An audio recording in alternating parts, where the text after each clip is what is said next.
Fala, queridos! Jorge Rodrigues aqui mais uma vez no nosso tempo de meditação da Palavra de Deus. E se você ainda não é inscrito no nosso canal, se inscreve, dá o seu like, ativa o sino, compartilha, para que nós venhamos alcançar mais pessoas para a glória de Deus.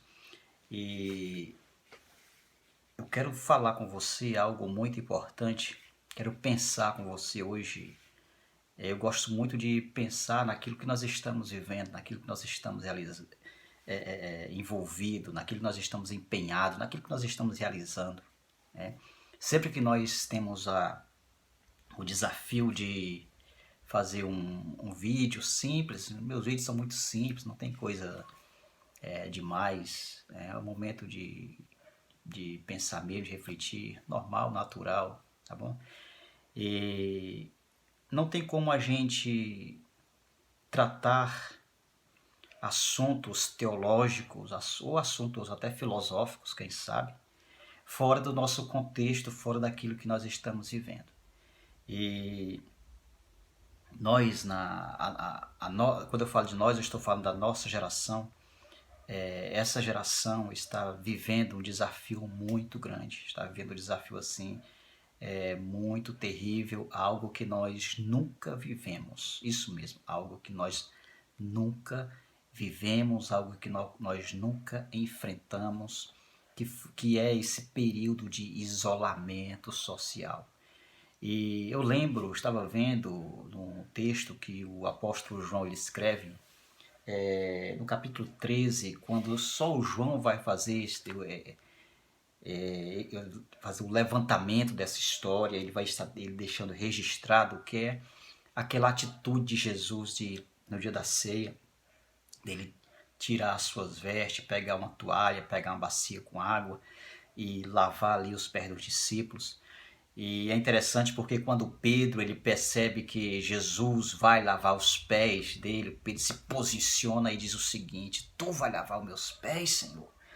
Aí Jesus diz o seguinte, olha, preste atenção, Jesus falou o seguinte: o que eu faço agora,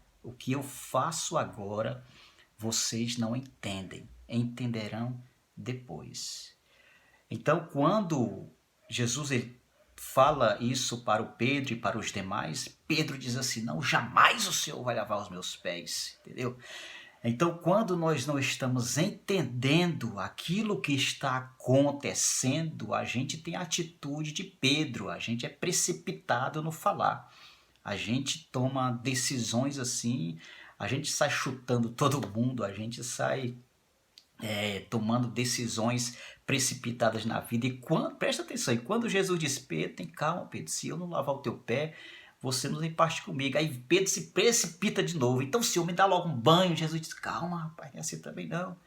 Então, mas é mais ou menos isso que nós estamos vivendo nesse período de isolamento. Nós não sabemos, muitos de nós, irmãos, muitos de nós, não sabemos como lidar com a situação e ficamos tomando atitudes de Pedro, vários Pedros por aí, falam o que vem à cabeça, sem pensar, sem meditar, sem raciocinar. Então a gente precisa mesmo parar um pouquinho e entender essa questão desse momento que nós estamos vivendo, que é esse momento de isolamento social. Gente, para que Deus permitiu isso? Em Romanos 8:28 diz que todas as coisas cooperam para o bem daqueles que amam a Deus. Se você ama a Deus, isso vai cooperar para o seu bem. Observe que não é todas as coisas cooperam para o bem de todos. Não é assim que está escrito. Está escrito: todas as coisas cooperam para o bem daqueles que amam a Deus, aqueles que Deus tem um propósito na vida deles, aqueles que entenderam, que disseram sim para o Senhor, aqueles que permitiram o Senhor entrar no seu coração, que ama a Deus. Pronto. Isso vai cooperar para o seu bem. A gente precisa entender mesmo esse momento de isolamento social que nós estamos vivendo. Talvez seja o momento para a gente ouvir mais e falar menos. Talvez seja o momento para a gente ouvir mais Deus. Talvez seja o momento mesmo de nós parar um pouco e refletir, para nós não ter a atitude de Pedro. Então o isolamento é para nós aprender a depender do Senhor. O isolamento, quem sabe esse isolamento está sendo para nós aprender a depender do Senhor. Por quê? Porque nós estávamos acreditando na nossa força do braço, na nossa capacidade, na nossa intelectualidade. Nós estávamos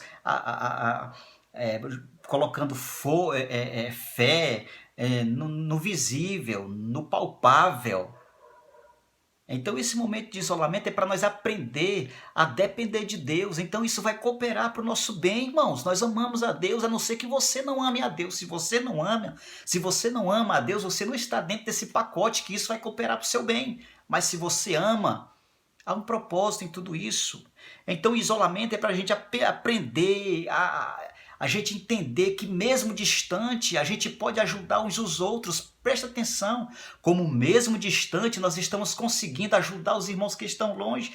Coisas que a gente não fazia quando a gente estava junto. A gente não ligava para saber como é que o irmão estava. A gente não mandava uma mensagem para saber como era que o pai, como era que a mãe, como era que o vizinho. A gente não se preocupava com essas coisas não, queridos.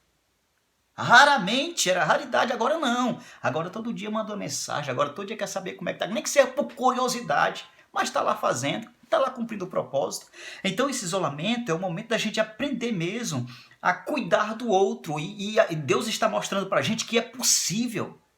E com o nosso ativismo, a gente não estava conseguindo ver o nosso irmão, ver o outro. Então, esse momento de isolamento, eu sempre digo, é um momento pedagógico para as nossas vidas. Nós estávamos muito acostumados com esse ativismo religioso, nós estávamos acostumados com a liturgia, com o ritual, com o serviço sem espiritualidade, sem propósito.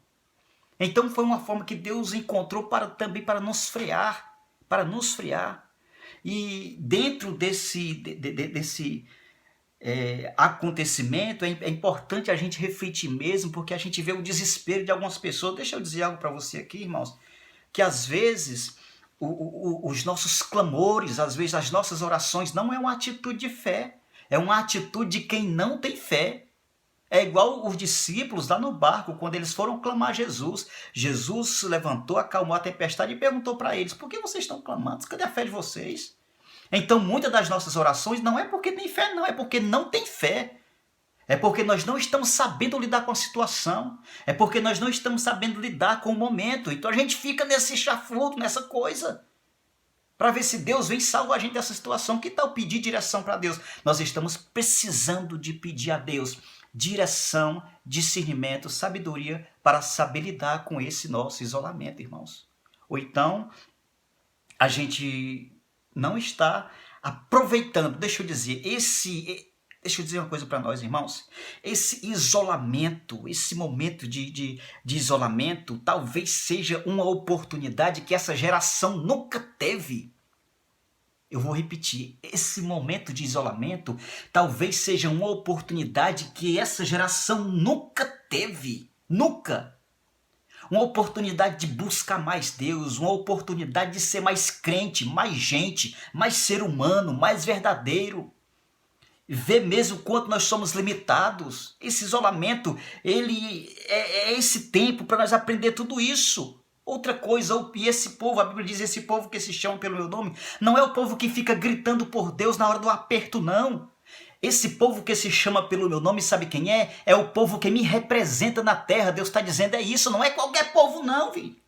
Não é qualquer povo não, não é qualquer um não. Esse povo que se chama pelo meu nome é o povo que me conhece, é o povo que me representa. Se esse povo que me conheceu, que no momento ele vacilou, mas se esse povo que me conheceu, que me representou algum dia, se eles se voltarem para os caminhos, se eles reconhecerem novamente as suas limitações, a dependência, aí Deus diz que vai ouvir. Querido, se Deus permitiu, há um propósito para isso. Há um propósito para tudo isso, para esse isolamento. Deixa eu dizer uma coisa para você. Moisés, quando saiu do seu isolamento social, Moisés voltou para o Egito e libertou os hebreus de Faraó. Elias, quando voltou do seu isolamento social, ele ungiu Eliseu e ungiu vários reis. Jesus, quando voltou do seu isolamento social, Jesus iniciou seu ministério. Deixa eu perguntar uma coisa para você. O que nós vamos fazer quando sairmos desse isolamento social? O que nós vamos fazer?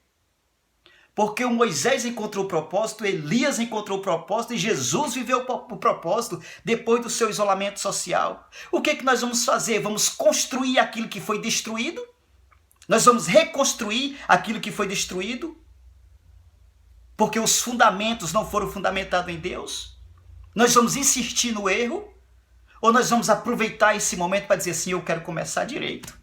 Eu quero começar com revelação, eu quero começar com direção, eu quero começar, Senhor, dentro do teu propósito. Eu quero que tudo aquilo que eu faça, a minha família, a minha vocação, a minha vida seja para a tua glória, cumpra o propósito seu aqui na terra. Querido, vamos fazer do jeito de Deus. Vamos fazer do jeito de Deus. Em nome de Jesus. Jesus falou, o que eu faço agora, vocês não estão entendendo. Para os discípulos naquele contexto. Talvez esse é o contexto que nós não estamos entendendo, mas Deus está fazendo. Ele diz, vocês vão entender depois. Pense nisso, que o Senhor te abençoe.